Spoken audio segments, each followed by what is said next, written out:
মধ্যপ্রাচ্যের উত্তেজনা এক ভয়াবহ রূপ নিয়েছে। শুক্রবার ১৩ মার্চ সৌদি আরবের প্রিন্স সুলতান বিমান ঘাঁটিতে ইরানের শক্তিশালী ক্ষেপণাস্ত্র হামলায় মার্কিন বিমান বাহিনীর ৫টি রিফুয়েলিং বিমান ক্ষতিগ্রস্ত হয়েছে। ওয়াল স্ট্রিট জার্নালের এক প্রতিবেদনে এ তথ্য নিশ্চিত করা হয়েছে।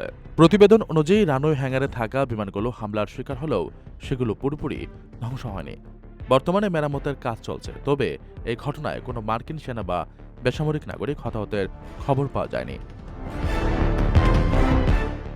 সামরিক বিশ্লেষকদের মতে রিফুয়েলিং বিমান লক্ষ্য করে হামলা চালিয়ে ইরান মূলত মধ্যপ্রাচ্যে মার্কিন বিমান বাহিনীর দীর্ঘমেয়াদী অপারেশনাল সক্ষমতাকে সরাসরি চ্যালেঞ্জ জানিয়েছে।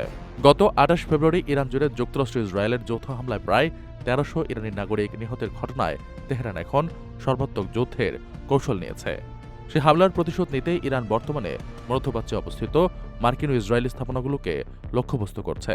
ঘাঁটির প্রতিরক্ষা ব্যবস্থা সক্রিয় থাকলেও ক্ষেপণাস্ত্রের সংখ্যা ও তীব্রতা বেশি হওয়ায় এই ক্ষয়ক্ষতি এড়ানো সম্ভব হয়নি বলে জানিয়েছে মার্কিন কর্মকর্তারা। প্রবাসীদের জন্য নির্মাণ হচ্ছে দেশের প্রথম স্মার্ট সিটি, যেখানে থাকছে স্কুল, মসজিদ, হাসপাতাল, সুইমিং পুল, হেলিপ্যাড, পাঠাগার, জিম, সুপারমার্কেট, শিশু পার্ক সহ সকল নাগরিক সুবিধা। মাত্র ৩০ লাখ টাকা বিনিয়োগে মিলছে আকর্ষণীয় ফ্ল্যাট। প্লাটিনাম ইনভেস্টরদের জন্য ঢাকা বিমানবন্দরে ভিআইপি প্রোটোকল সুবিধা। বিস্তারিত জানতে যোগাযোগ করুন স্ক্রিনে দেয়া হোয়াটসঅ্যাপ অথবা ইমো নাম্বারে।